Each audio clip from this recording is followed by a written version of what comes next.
আল্লাহর নবী ইউনূস যখন ইল্লাল্লাহর দাওয়াত দেওয়া শুরু করলেন, আল্লাহর নবী ইউনূস আলাইহিস সালাম তাকে মানুষে আইসা তিরস্কার করে। আল্লাহর নবী ইউনূস আলাইহিস সালাম তার উম্মতের তিরস্কারকে তিনি কষ্ট মনে করলেন না। আল্লাহর নবী ইউনূস আলাইহিস সালাম মানুষের নিকট দাওয়াত দিতেছেন, দ্বীনের দাওয়াত। কিন্তু ভাই, দ্বীনের দাওয়াত দেওয়ার কারণে ইউনূস আলাইহিস সালামের মতো নবীরে মানুষে ধমক মারত। কি দিত ভাই? ধমকি দিত। কিন্তু আল্লাহর নবী ইউনূস আলাইহিস সালাম একটু ঠান্ডা মেজাজের লোক ছিলেন।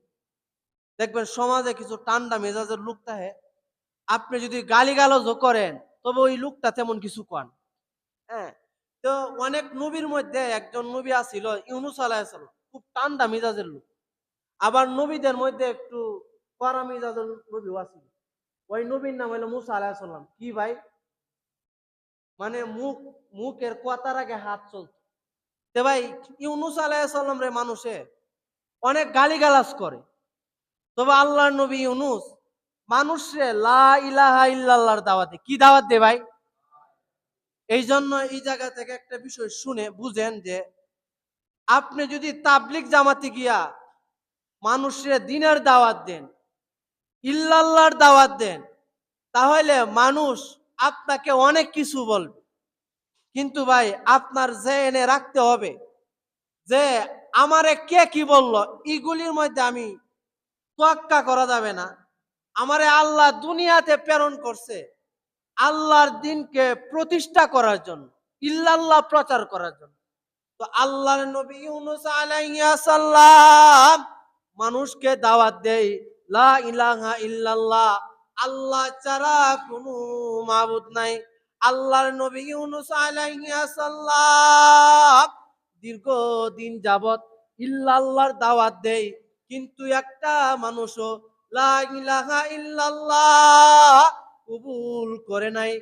আল্লাহর নবী ইউনূস তার সম্প্রদায়কে একদিন বলতেছেন, হে আমার সম্প্রদায়ের দলেরা, তোমরা যদি লা ইলাহা ইল্লাল্লাহ আমি দাওয়াত দিতেছি, তোমরা যদি আমারই ইল্লাল্লাহর দাওয়াত কবুল না করো, তাহলে 3 দিনের ভিতরে তোমাদের উপর আল্লাহর গজব নাইমে আসবে।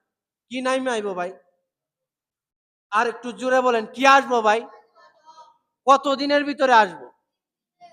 আল্লাহর নবী ইউনূস আলাইহিস সালাম যখন তার সম্প্রদায়কে এই কথা বললেন, হে আমার সম্প্রদায়ের লোকেরা, আল্লাহর জমিনে তাকো, আল্লাহর জমিনের সূর্যের আলো তুমি ভোগ করো।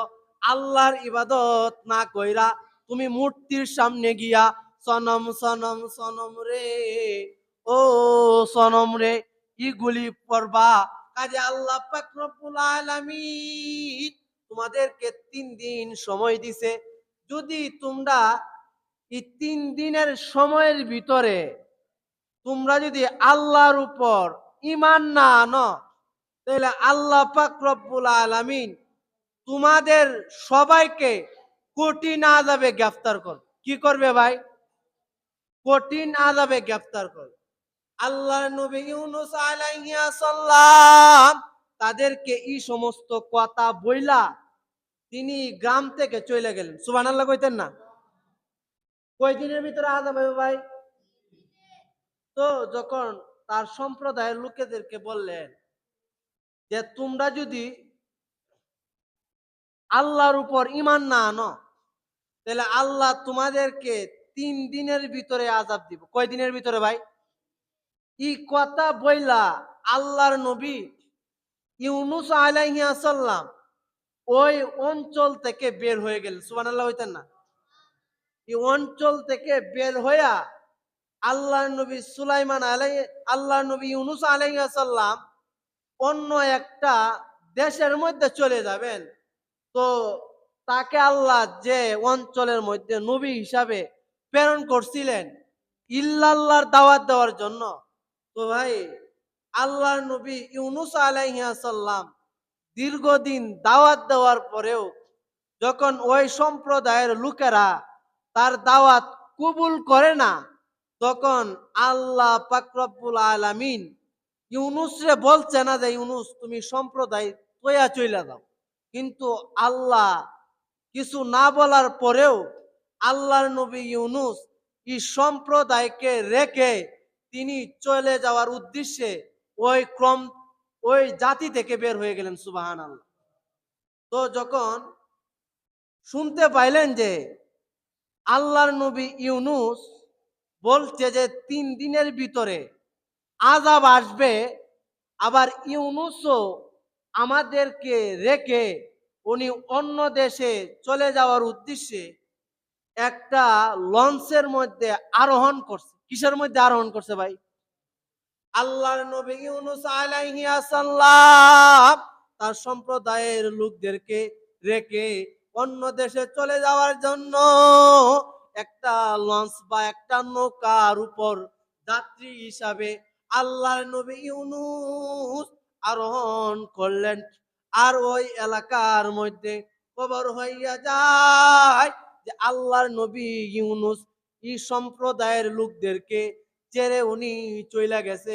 তখন ওই সম্প্রদায়ের লোক বুঝতে পারলো যে যেহেতু ইউনুস চইলা গেছে, কাজে নিশ্চিত 3 দিনের ভিতরে আমাদের উপর গজব নাইমা আসবে। সুবহানাল্লাহ কইতেন না? কি নাইমা আসবে ভাই? গজব। তো ভাই যখন 2 দিন চলে গেল, 3 দিনের যখন আসতেছে, তখন 2 দিনের মাথায় যখন দেখতে পারলেন যে আকাশটা একটু মেঘাচ্ছন্ন, তখনই কওমের লোকেরা সবাই মিলা চিন্তা করলো যে আল্লাহর নবী ইউনুস আলাইহিস সালাম আমাদেরকে যে বলেছেন 3 দিনের ভিতরে আযাব চলে আসবে, আজকে তো 2 দিন চলে যায়, আকাশের অবস্থা অনেক খারাপ। তো কওমের লোকেরা সবাই চিন্তা করলো নিশ্চিত আল্লাহর গজব আমাদের উপর চলে আসবো। আল্লাহর নবী ইউনুস আলাইহিস সালাম তার উম্মতেরা নারী পুরুষ গবাদি পশু সবগুলিকে নিয়ে মাঠে চলে আসলো। কোন চলে আসছে ভাই? আর একটু জোরে কোন আইছে ভাই? যখন ভাই মাঠে চলে আসলেন, মহিলারা এক পাশে চলে গেলেন আর পুরুষরা এক পাশে চলে আসলেন। এমনকি ঘরের গবাদি পশুগুলিও যখন মাঠে নিয়ে আসলেন, আসার পরে আল্লাহর নিকট দোয়া করে রব্বানা যালামনা আনফুসানা ওয়া ইল্লাম তাগফির লানা ওয়া তারহামনা লানাকুনান্না মিনাল খাসিরিন। যে আল্লাহ অত্যাচার করছি রে মওলা, জুলুম করছি রে মওলা, নির্যাতন করছি রে মওলা, আপনি ক্ষমা করনেওয়ালা ছাড়া আর কেউ রে মওলা ক্ষমা করনেওয়ালা নাই। হে আল্লাহ, আপনি একজন নবী পাঠাইছিলেন, আপনার নবী ইউনুস আমাদেরকে ইল্লাল্লাহর দাওয়াত দিত, কিন্তু হে আল্লাহ আমরা অত্যাচার করছি রে মওলা, জুলুম করছি রে মওলা, নির্যাতন করছি রে মওলা, তুমি ক্ষমা করনেওয়ালা ছাড়া আর কেউ ক্ষমা করনেওয়ালা নাই। যখন ইউনুস আলাইহিস সালামের সম্প্রদায়ের লোকেরা আল্লাহ পাক রব্বুল আলামিন তার নিকট দোয়া করলেন এবং বললেন আল্লাহ অত্যাচার করছি রে মওলা, জুলুম করছি রে মওলা, নির্যাতন করছি রে মওলা, তুমি ক্ষমা করনেওয়ালা ছাড়া আর কেউ ক্ষমা করনেওয়ালা নাই। এইভাবে যখন আল্লাহর নবী ইউনুস আলাইহিস সালাম তার কওমের লোকেরা আল্লাহর নিকট দোয়া করলো, আল্লাহ পাক রব্বুল আলামিন আসমানের আযাব আসমানে উঠায় নিছে। সুবহানাল্লাহ কইতেন। কি কারণে উঠায় নিছে ভাই? আর একটু জোরে বলেন কি কারণে ভাই? সামনে মহা বড় বিপদ, সিংহ লাগবো কিছু, সামনে মহা বড় বিপদ, কঠিন পরীক্ষায় একবারে নিশ্চিত আযাব চলে আসবে। এই মুহূর্তে কার নিকট দোয়া চাইছে ভাই? আল্লাহর নিকট দোয়া চাইছে। আর ইউনুস আলাইহিস সালাম আছে কোন নৌকায়, কই আছে? তো ভাই যখন ভাই তারা আল্লাহর নিকট এভাবে কান্নাকাটি করলেন, ওই দিক দিয়ে ইউনুস আলাইহিস সালামের সম্প্রদায়ের উপর থেকে আল্লাহ পাক রব্বুল আলামিন যে আযাব নির্ধারণ করে রাখছিলেন, দোয়ার বরকতে এই আযাব আল্লাহ উঠায় নিতে, সুবহানাল্লাহ। এই জন্য ভাই আপনি যত বড় বিপদে থাকেন না কেন, সর্বপ্রথম আল্লাহর কাছে বলবেন, আল্লাহ আমার এই জিনিসটার প্রয়োজন, আল্লাহ আপনি ছাড়া আমার কোনো রব নাই, হে আল্লাহ আমি আপনার নিকটে মওলা, আমার এই জিনিসের মওলা প্রয়োজন রে মওলা, আমার ওই জিনিসের প্রয়োজন। আল্লাহ বুঝাইতেছিলেন, হে আমার বান্দারা, মানুষের নিকট একবার হাত পাতস, দুইবার হাত পাতলে মানুষ বেজার হইয়া যায়।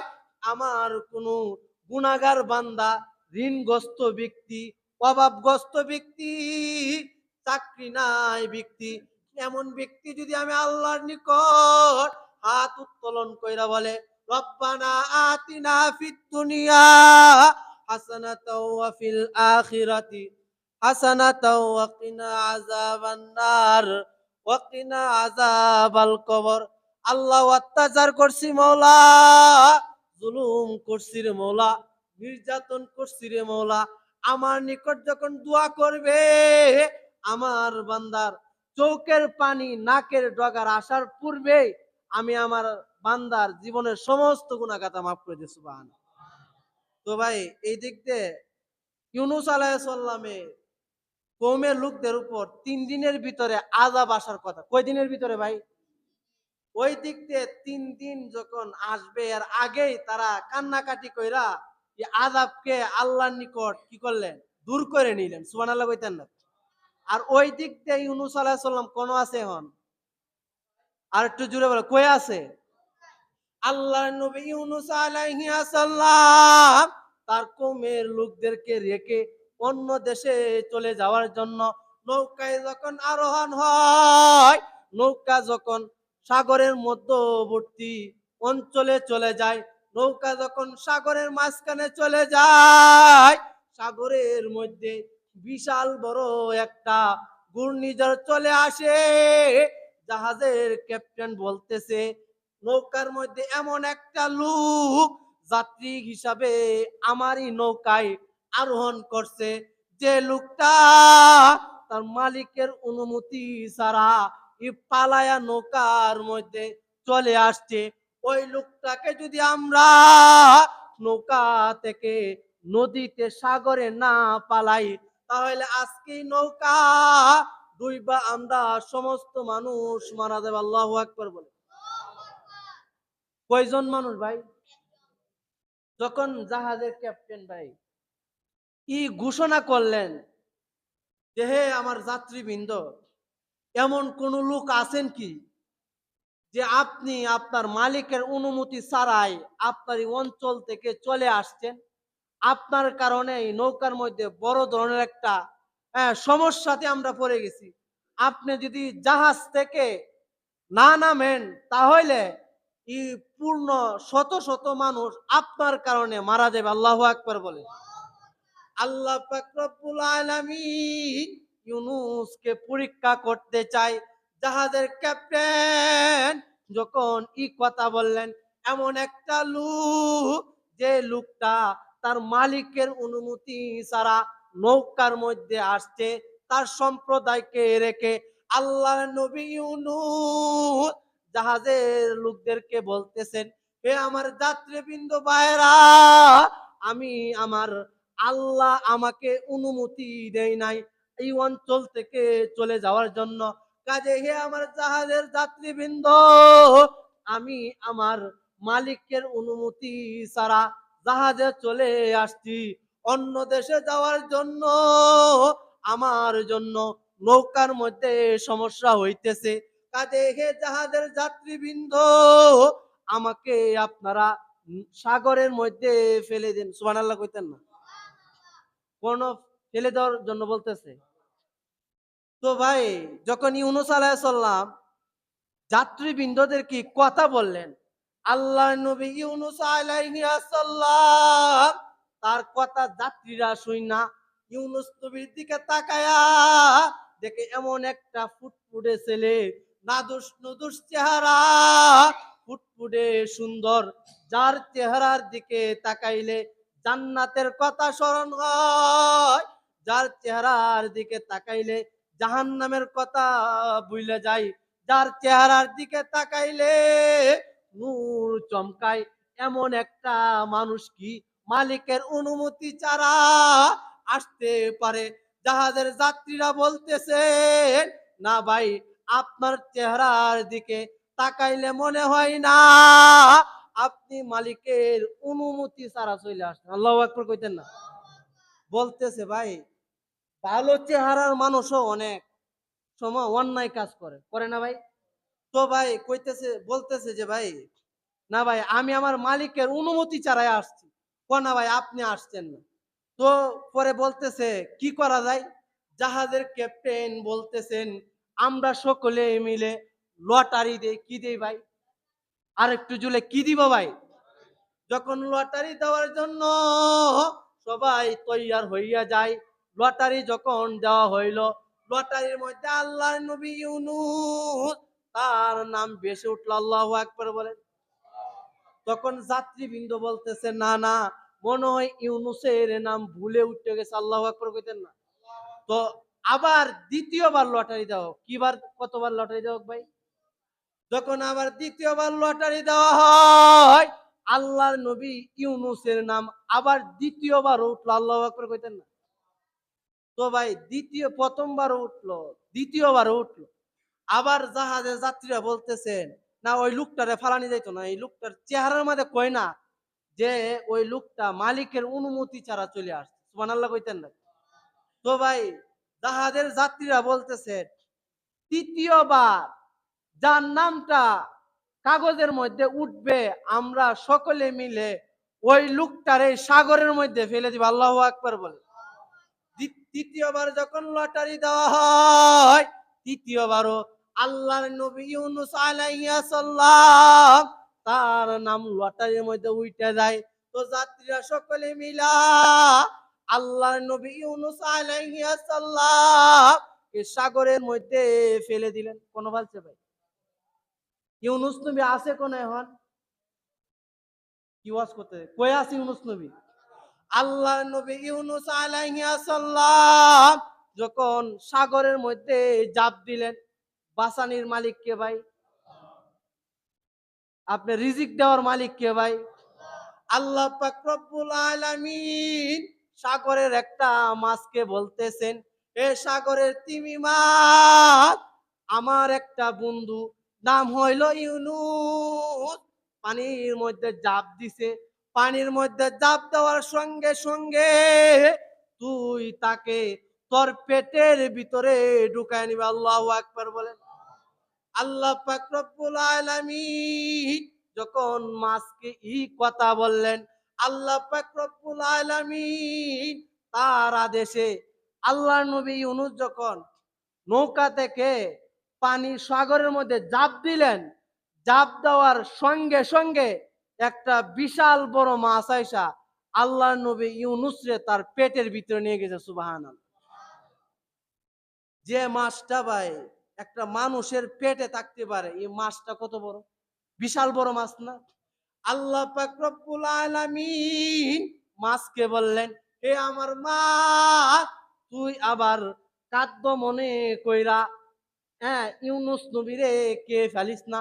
আমি হে মাছ, আমি তোর কাছে আমার নবী ইউনূস কে আমানত রাখলাম। আল্লাহু আকবার বলেন। আল্লাহর নবী ইউনূস আলাইহিস সালাম মাছের পেটে ঢুইকা চিন্তা করলেন, হাই হাই, এইটা কোন জায়গার মধ্যে আসলাম? অন্ধকার আর অন্ধকার, একটা অন্ধকার হইল রাতের অন্ধকার, আরেকটা অন্ধকার হইল পানি নিচে অন্ধকার, আরেকটা অন্ধকার হইল মাছের পেটের অন্ধকার। কই অন্ধকার হইছে? তিন অন্ধকারের ভিতরে কে আছে ভাই? ইউনূস আলাইহিস সালাম এখন কোথায় আছে ভাই? মাছের পেটের মধ্যে তাইকা দোয়া করে, লা ইলাহা ইল্লা আনতা সুবহানাকা ইন্নী কুনতু মিনাজ জালিমিন। আল্লাহর কাছে বলে, আল্লাহ অত্যাচার করলাম রে মওলা, জুলুম করলাম রে আল্লাহ। আল্লাহর কাছে আল্লাহর নবী ইউনূস বলেন, লা ইলাহা ইল্লাল্লাহ, আল্লাহ ছাড়া কোনো মাবুদ নাই। লা ইলাহা ইল্লা আনতা সুবহানাকা ইন্নী কুনতু মিনাজ জালিমিন। হে আল্লাহ, অত্যাচার করছি রে মওলা, জুলুম করছি রে মওলা, তুমি ছাড়া আর কোনো রব নাই। আল্লাহু আকবার বলেন। ইউনূস নবী কোন থেকে ভাই দোয়া করছে এটা? মাছের পেটে। মাছের পেটে কে নিছে ভাই? আল্লাহর নামটা একটু জোরে বলেন, কে নিছে ভাই? আল্লাহ কি ধনীরে গরিব বানাইতে পারে কি পারে না? আল্লাহ তোমার লীলা খেলা কেউ বুঝে না, কাউকে রাখো দশতলাতে মোলা, কাউকে রাখো গাছতলায়। আল্লাহ তোমার লীলা খেলা কেউ বুঝে না, কাউকে রাখো গাছতলাতে মোলা, কাউকে রাখো দশতলায়। ইব্রাহিম তোমার নবী ছিল, নমরুদ তারে আগুনে ফেললো, আগুন হইল ফুল বাগিচা, পশম কেন ফুলল না।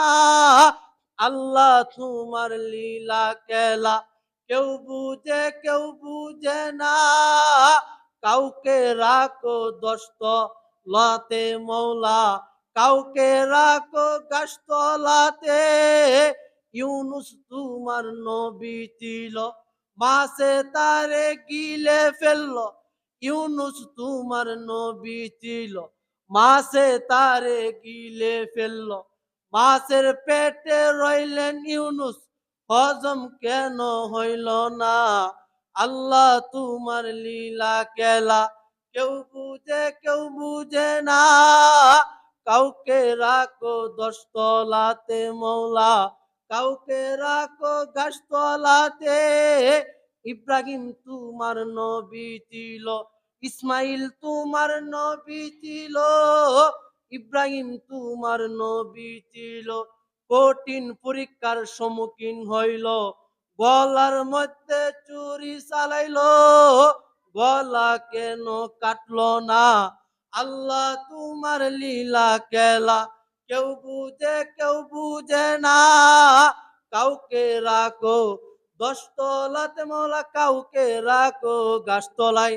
আল্লাহর নবী ইউনূস আলাইহিস সালাম মাছের পেটে তাইকা বলে, লা ইলাহা ইল্লা আনতা সুবহানাকা ইন্নী কুনতু মিনাজ জালিমিন। হে আল্লাহ, আপনি ছাড়া আর কোনো মাবুদ নাই। অত্যাচার করছি রে মওলা, জুলুম করছি রে মওলা, আপনি ছাড়া আর কেউ ক্ষমা করনেওয়ালা নাই। সুবহানাল্লাহ। তো ভাই, আল্লাহ বলতেছেন, হে ইউনূস, তুমি যদি মাছের পেটে তাইকা এই দোয়া না করতা, তাহলে আমি আল্লাহ তোমারে কিয়ামত পর্যন্তই মাছের পেটের মধ্যে রাখতাম। সুবহানাল্লাহ। তো ইউনূস নবী যখন এই দোয়া করলেন, কোন রেওয়ায়েতে আছে ভাই, মাছের পেটে ইউনূস আলাইহিস সালাম 7 দিন ছিলেন, কোন রেওয়ায়েতে 1 মাস, কোন রেওয়ায়েতে 40 দিন। যখন আল্লাহর নবী ইউনূস আলাইহিস সালাম মাছের পেটে থেকে লা ইলাহা ইল্লা আনতা সুবহানাকা ইন্নী কুনতু মিনাজ জালিমিন এই দোয়াটা যখন পড়লেন, নিজের ভুল যখন আল্লাহর নিকট স্বীকার করলেন, তো আল্লাহ পাক রব্বুল আলামিন ইউনূস আলাইহিস সালামকে, হ্যাঁ, আল্লাহ মাছকে বললেন, হে মাছ, আমার এই বন্ধুকে তুমি আবার নদীর পাড়ে নিয়ে ছেড়ে দাও। সুবহানাল্লাহ কইতেন না? তো আল্লাহর নবী ইউনূসকে আবার এই 40 দিন মাছে রাইকা পেটের ভিতরে যখন নদীর পাড়ে চাইরে দিলেন, আবার আল্লাহর নবী ইউনূস আলাইহিস সালাম মাছের পেট থেকে বাইর হইয়া আবার দুনিয়াতে আইসা মানুষকে লা ইলাহা ইল্লাল্লাহর দাওয়াত দিতে শুরু করলেন। সুবহানাল্লাহ। এই জন্য ভাই, এই জায়গা থেকে এত ঘুরায় আল্লাহ বুঝাইছেন যে তোমরা যে কোনো কঠিন পেরেশানিতে পড়ো না কেন, আমার নবী ইউনূস যদি কঠিন পরীক্ষার সম্মুখীন হইয়া যদি লা ইলাহা ইল্লা আনতা সুবহানাকা ইন্নী কুনতু মিনাজ জালিমিন এই দোয়া পড়ার কারণে আমি ইউনূসের মতো নবীকে এই সাগরের ভিতরের মাছের পেট থেকে যদি এই দোয়ার কারণে যদি আমি হেফাজত করতে পারি, কাজে হে আমার বান্দারা, লা ইলাহা ইল্লা আনতা সুবহানাকা ইন্নী কুনতু মিনাজ জালিমিন। এই দোয়াটা আমি তোমাদের জন্য, হ্যাঁ, আমি আপনি ঔষধ হিসাবে বানায় দিলাম। সুবহানাল্লাহ। এই জন্য আল্লাহ বলেন, হে আমার বান্দারা, তোমরা যে কোনো কঠিন সমস্যাতে পড়ো না কেন, বেশি বেশি লা ইলাহা ইল্লা আনতা সুবহানাকা ইন্নী কুনতু মিনাজ জালিমিন। আমার কোনো বান্দা যদি কঠিন মুহূর্তে যদি পইরা যদি দোয়াটা পড়ে, সে যত পেরেশানিগ্রস্ত হোক না কেন, তার সন্তান হইতেছে না, যদি এই দোয়াটা পড়ে, আমি আল্লাহ তার সন্তানের ব্যবস্থা করবো। সুবহানাল্লাহ। কোনো ব্যক্তির চাকরি হইতেছে না, যদি দোয়া এই অনুযায়ী যদি ওই লোকটা পড়ে, আমি আল্লাহ তার চাকরির ব্যবস্থা করে দিব। সুবহানাল্লাহ। কোনো ব্যক্তির সংসারে অভাব দূর হইতেছে না, এই বিপদে পড়ে যদি দোয়াটা পড়ে, আমি আল্লাহ তার রিজিকের অভাব দূর করে দিব। সুবহানাল্লাহ। তে ভাই, আমরা কঠিন সমস্যাতে বললে কি করবো? আমার সাথে দোয়াটা পড়েন। লা ইলাহা ইল্লা আনতা সুবহানাকা ইন্নী কুনতু মিনাজ জালিমিন। আমরা এই দোয়াটা পড়বো তো ইনশাআল্লাহ। চেষ্টা করবো প্রতিদিন 100 বার পড়ার জন্য। কয়শো বার ভাই? 100 বার যদি পড়তে পারি, আল্লাহ বলতেছেন আমার এই বান্দার সংসারে কোনো অভাব থাকবে না। সুবহানাল্লাহ। কাজে আল্লাহ পাক রব্বুল আলামিন আমাকে আপনাকে, যখন আমি আপনি কঠিন সমস্যায় পড়ে যাই, যখন এই দোয়াটা যেন বেশি বেশি পড়তে পারি, আল্লাহ আমাকে আপনাকে তৌফিক দান করুন।